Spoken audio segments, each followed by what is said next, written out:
C'est une situation récurrente dans le football, lorsqu'une équipe échoue, l'entraîneur est facilement remis en cause.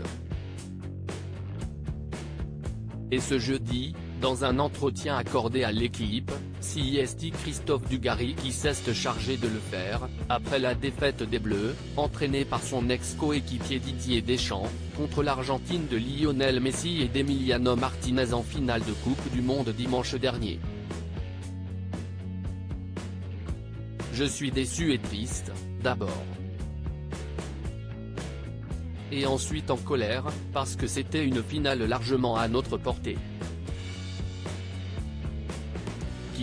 Didier Deschamps, note de la rédaction, reste 5 ans, 10 ans, 15 ans de plus, ce n'est pas mon problème, ce n'est pas à moi de décider.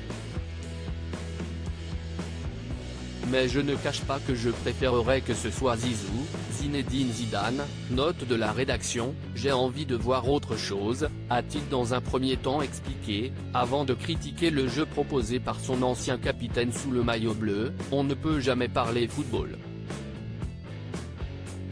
Qu'on ne le fasse pas quand on gagne, comme en 2018, sur le thème Je m'en fous, j'ai gagné, d'accord, éventuellement, mais quand tu perds, tu dois des explications, tu dois un débat, au moins sur la préparation de match.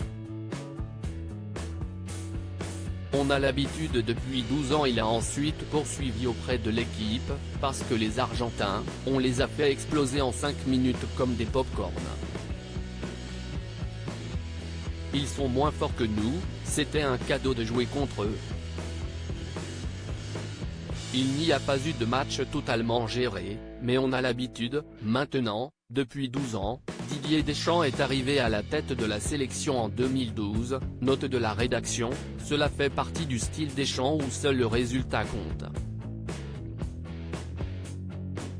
Mais pour rappel, si Christophe Dugarry souhaite voir Didier Deschamps prendre la porte, ce dernier a répondu aux attentes fixées par le président de la Fédération française de football Noël Le Graët en atteignant le dernier carré de la compétition, soit les demi-finales.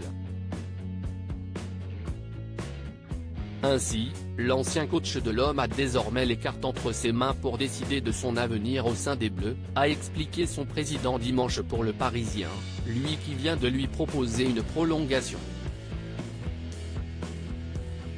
J'espère qu'il dira oui, a notamment ajouté le dirigeant breton.